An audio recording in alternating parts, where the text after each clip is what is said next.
और अब खबरें विस्तार से। सबसे पहले बात करेंगे इंदौर की, जहां बावड़ी हादसे के बाद अब प्रशासन ने बड़ा एक्शन लिया है। श्री बेलेश्वर महादेव झूलेलाल मंदिर के अवैध निर्माण को तोड़ दिया गया। नगर निगम का अमला मौके पर मौजूद है। कार्रवाई के दौरान भारी पुलिस फोर्स तैनात रही। 5 से ज्यादा पोकलैंड मशीन इस कार्रवाई में लगी रही। नगर निगम उपायुक्त रिमूवल अधिकारी लता अग्रवाल, एडीएम अभय बेडेकर, पुलिस के तमाम अधिकारी मौके पर मौजूद रहे।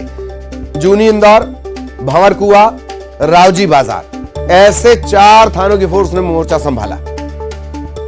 सहयोगी अरुण हमारे साथ जुड़े हुए हैं। अरुण के पास हम आपको लिए चलेंगे। और कार्रवाई के दौरान भारी पुलिस बल यहां तैनात दिखा और तस्वीरें आप देख रहे हैं। अरुण हमारे सहयोगी, सीधे उनके पास आपको लिए चलते हैं। अरुण, क्या कुछ अपडेट?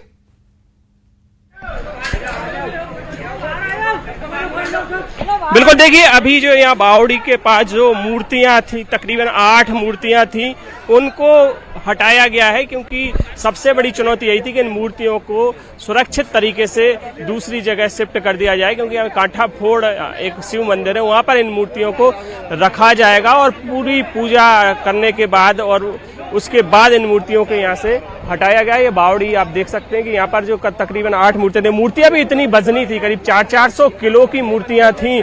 भगवान राम और सीता की मूर्ति थी, हनुमान जी की मूर्तियां थी, गणेश जी की मूर्तियां थी, झूलेलाल की मूर्ति थी और राम सीता के अलावा यहाँ पर जो देवी जी की भी एक मूर्ति थी। इस तरह तकरीबन 8 मूर्तियां थी। ये दान पात्र आपको दिखाई दे रहा है, दान पात्र भी यहाँ पर मौजूद था। अब देखिए ये इसको ढहाने का काम किया जा रहा है। जो ऊपर जो इनका मलबा था, इसको यहाँ पर तोड़ा जा रहा है। जो पास में ही निर्माणाधीन शिव मंदिर है, उसको भी यहाँ पर तोड़ा जाएगा, जो निर्माणाधीन मंदिर है। लेकिन बावड़ी के ऊपर जो छत बनी हुई थी, उसको तोड़ने का काम यहाँ पर शुरू हो गया है। करीब 8 पोकलैंड मशीन इसमें सुबह से लगी हुई थी। लेकिन सबसे बड़ी चुनौती मूर्तियों को दूसरी जगह शिफ्ट करने की थी। उनको अब शिफ्ट किया जा रहा है, क्योंकि जो हिंदू संगठन थे वो भी इससे नाराज थे कि कहीं मंदिर इसको न तोड़ा जाए, इसलिए भारी पुलिस बल तैनात किया गया था। 4 थानों का पुलिस बल यहाँ पर तैनात किया गया था। अब आप देखिए कि इनको तोड़ने की कार्रवाई की जाएगी। जो यहाँ का मलबा है वो इसी बावड़ी में डाल दिया जाएगा। लेकिन सबसे बड़ा सवाल यही कि इतनी बड़ी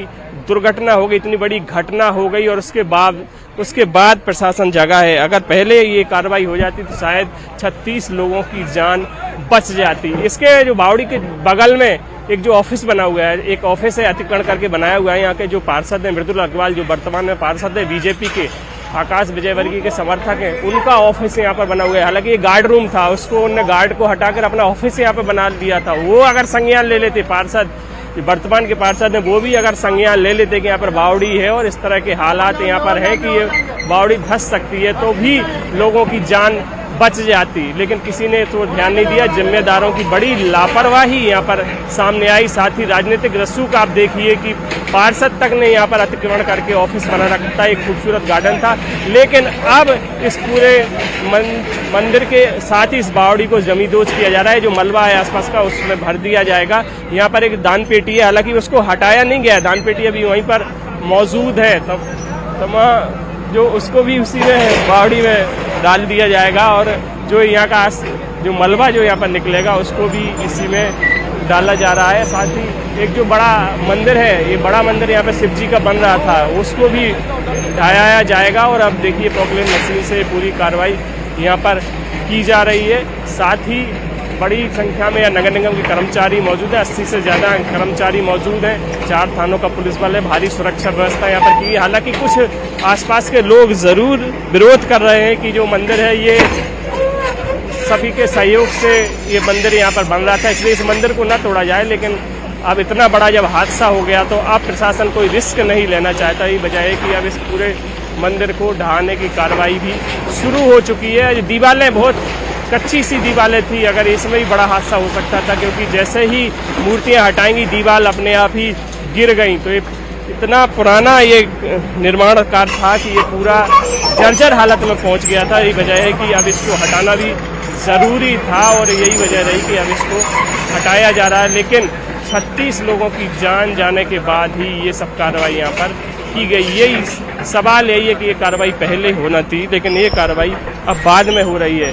तो आप देख सकते हैं यहाँ पर जो पोकलैंड मशीन है वो लगातार ये कार्रवाई यहाँ पर जारी है और ये पूरे मलबे को उसी में बावड़ी में दबाया जा रहा है। हालांकि ये जो लोहे की चद्दर थी, एंगल और लोहे की चद्दर है, इनको भी उसी बावड़ी में डाला जा रहा है। सबसे बड़ी बात यह है कि जो बावड़ी है इसमें आसपास की ड्रेनेज जो था, आसपास क्या वो गुम्बद खिल गया है, ड्रेनेज जो हाँ वो भी यहाँ पे जाता, ड्रेनेज जो था, जो नालियाँ थी, उसका पानी भी इसी बावड़ी में जा रहा था। तो ये बावड़ी कहीं ना कहीं से कमजोर होती जा रही थी, लेकिन कोई इस पर ध्यान नहीं दे रहा था। यही वजह थी कि इसमें बहुत सारा मलबा जम गया था, क्योंकि आसपास का जो ड्रेनेज का पानी था वो भी इस बावड़ी में जा रहा था। ऊपर मंदिर बना हुआ था, ऊपर ही इसके ऊपर ही हवन चल रहा था। आपने वीडियो में देखा होगा, हवन से कुछ मिनट पहले का जो हादसा है उससे कुछ मिनट पहले का वीडियो भी हमने दिखाया, जिसमें लोग इसके ऊपर बैठे हुए थे। और ये देखिए अब ये डेमोलिश करने की कार्रवाई की जा रही है। ये देखो अभी भी ये जो पुलिस सबको दूर कर रही है, क्योंकि ये मंदिर अब ढहने वाला है। इस मंदिर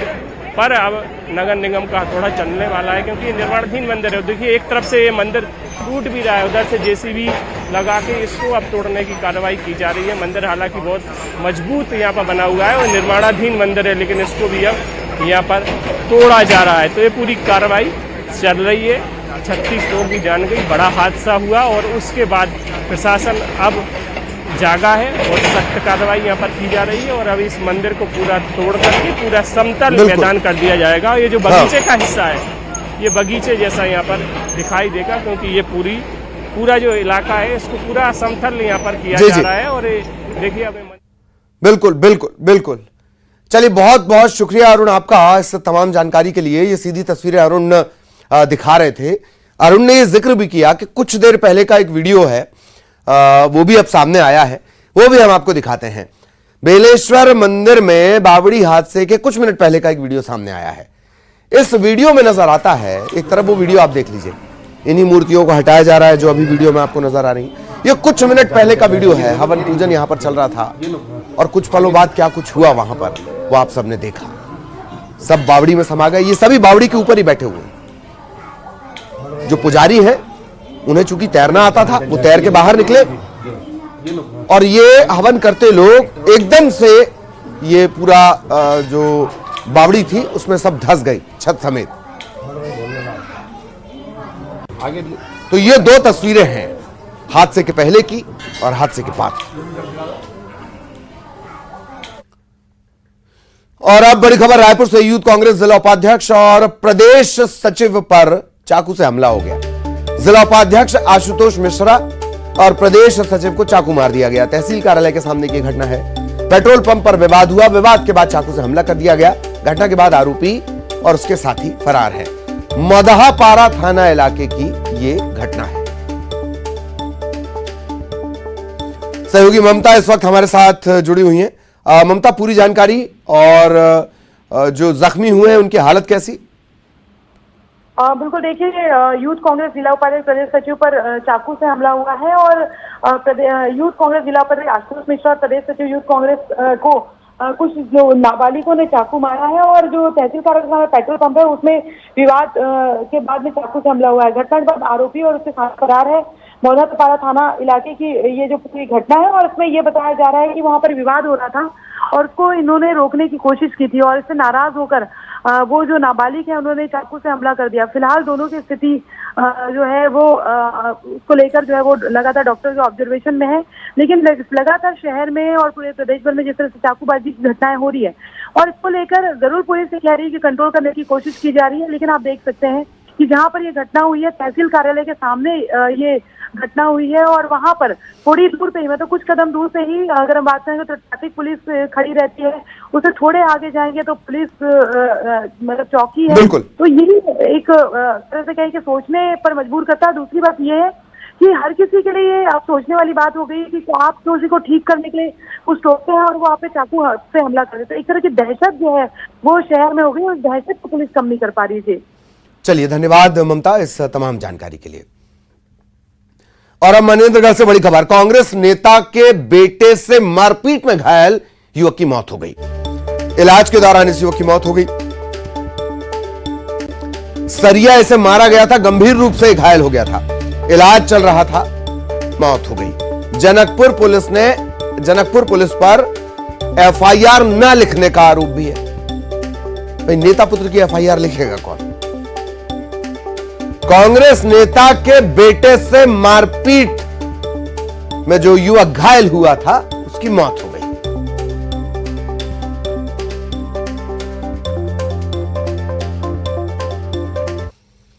खबर ग्वालियर से एनएचएम भर्ती पेपर लीक मामले में खुलासा हुआ है कि परीक्षा कराने वाली कंपनी के कर्मचारियों ने ही पेपर लीक किया था। दीपक मेवाड़, रवि राठौर और चिराग अग्रवाल, इन्होंने पर्चा लीक किया था। पेपर लीक करने की डील हुई थी 50 लाख रुपए में। अब तक इस मामले में 16 आरोपियों की गिरफ्तारी हो चुकी है।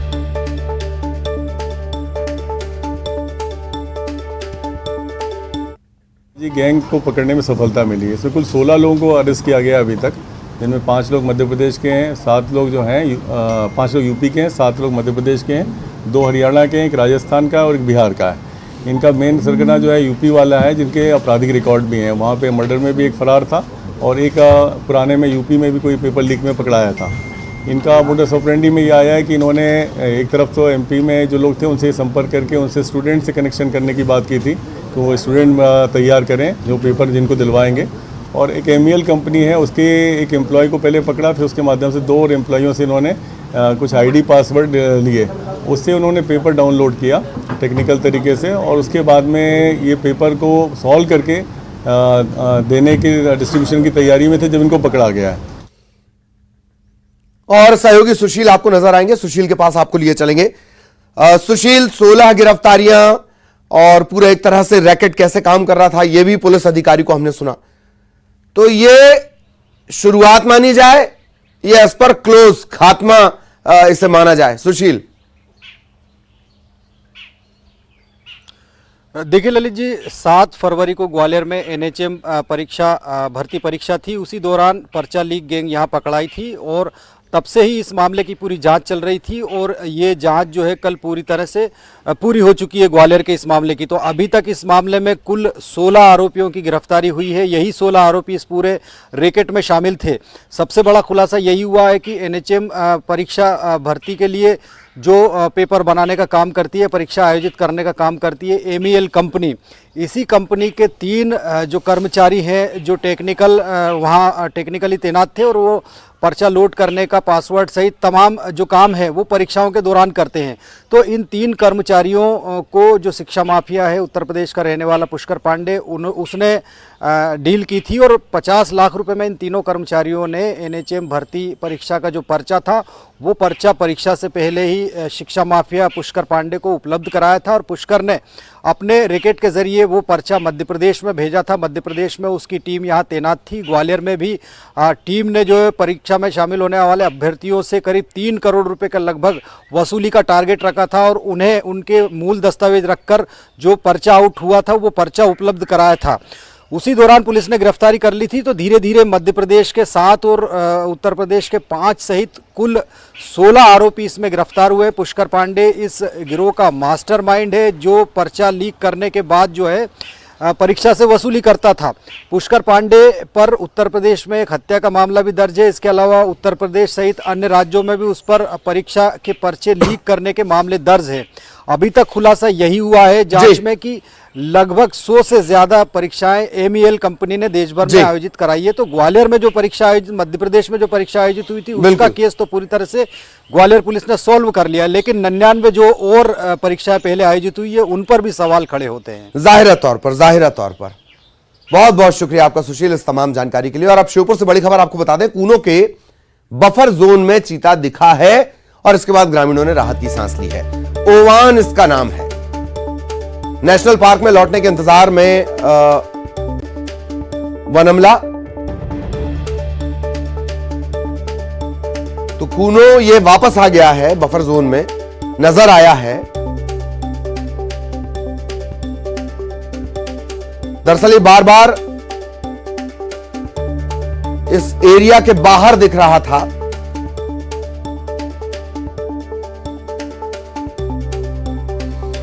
श्योपुर से सहयोगी दीपक इस वक्त हमारे साथ जुड़े हुए हैं। दीपक, ओवान है संभवतः, ये पूरी जानकारी दें जरा। बिल्कुल ललित, ये ओवान चीता है जो बीते दिनों लगातार आगरा इलाके के जो विजयपुर इलाके का जो झारबरौदा गांव है उसके आसपास देखा जा रहा था और बीते रविवार को तो ग्रामीणों ने इसे खेतों पर देखा, जिसके वीडियो भी वायरल हुए। कई लोग तो डर के मारे पेड़ पर चढ़ गए थे और पूरे इलाके में एक भयभीत कर देने वाली घटनाएं कह सकते हैं, क्योंकि लोगों को डर था कि उनका अटैक न कर दे और इसी को लेकर के वो डरे हुए थे। वन विभाग का अमला पहुंचा, दिन भर इस चीते को वापस कूनों में लाने के प्रयास किए गए, कोशिश की गई कि किसी तरह से ये जो मांस में मिलाकर जो दबा रखी गई है उसे खा ले, तो इसे बेहोश करके और पिंजरे में डाल के और कूनों ले जाया जा सके, लेकिन चीते ने उस मांस को नहीं खाया। इस वजह से अब अभी भी जो वन विभाग का अमला है इंतजार कर रहा है कि कूनो नेशनल पार्क में ये चीता वापस आ जाए। अभी बफर जोन में है, जो बाहर का जंगल है जिसमें चरवाहे मवेशी चराते हैं और किसी तरह की कोई रोक टोक नहीं रहती है। हाँ। उस इलाके के जंगल में अभी मौजूद है और वन विभाग उस पर निगरानी बनाए हुए है। चीता पूरी तरह सुरक्षित है, किसी को कोई नुकसान भी नहीं पहुंचाया है, लेकिन अभी कूनो नेशनल पार्क में वो वापस नहीं आया है, करीब 20 किलोमीटर दूर है। तो इंतजार किया जा रहा है कि अपने आप ये वापस आए, क्योंकि वन विभाग के अधिकारी भी नहीं चाहते कि इसको स्ट्रेस हो, लोग इसको वन अमला इसको पकड़े और फिर लेकर जाए तो उसमें स्ट्रेस होने की संभावना रहती है, तो वो नहीं चाहते। तो इसे देखते हुए लगातार उस पर निगरानी रखी जा रही है और कोशिश की जा रही है कि वो अपने आप कूनों में लौटे। चलिए बहुत बहुत शुक्रिया दीपक इस तमाम जानकारी के लिए। सहयोगी दीपक विस्तार से जानकारी दे रहे थे। खबर बीजापुर से, जहां आईईडी को डिफ्यूज किया गया है। सुरक्षा बलों ने आईईडी को बरामद किया था और इसके बाद इसे डिफ्यूज किया गया है। सुरक्षा बलों को निशाना बनाने के इरादे से यह लगाया गया था, धमाका कर इसे नष्ट कर दिया गया है। 3 किलो का ये आईईडी 210 कोबरा बटालियन की मुस्तैदी के चलते एक बड़ा हादसा टला है। बासागुड़ा थाना क्षेत्र का मामला।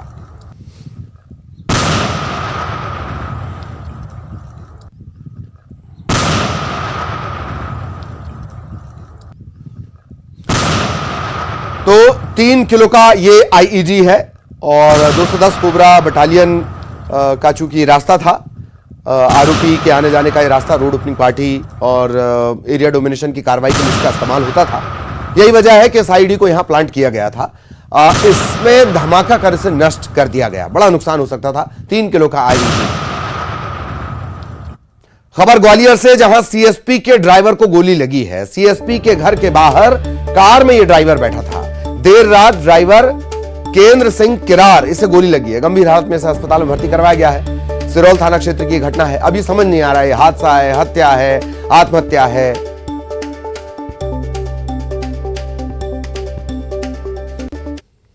और महाकाल के भक्तों के लिए खबर, आज से महाकाल मंदिर के गर्भगृह में एंट्री नहीं मिलेगी।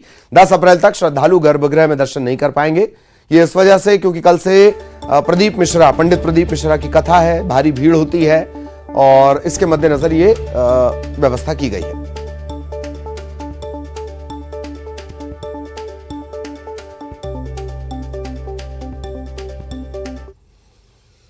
और बाबा महाकाल के दर्शन करने के लिए अभिनेत्री रवीना टंडन भी पहुंची। सिल्क की साड़ी पहने रवीना पहुंची और महाकाल मंदिर के पुजारी बालागुरु ने रवीना टंडन का पूजन और अभिषेक करवाया। इसके बाद वो नंदी हॉल पहुंची। भगवान नंदी का पूजन अभिषेक उन्होंने किया। नंदी हॉल में बैठकर ही मंत्रों का जाप भी किया।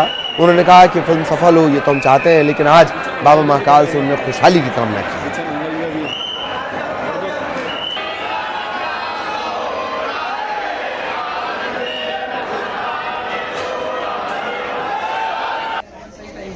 रवीना जी बताएं, आप महाकाल दर्शन करने आए, आपने क्या मांगा और कौन सी नई आज की फिल्म रिलीज हो रही है? अभी आप मंदिर में करियर की बातें करेंगे तो कैसे चलेगा?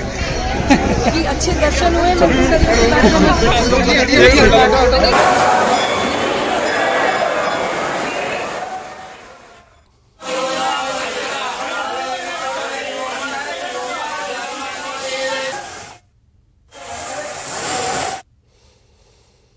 और इसी के साथ इस बुलेटिन में इतना ही। नमस्कार।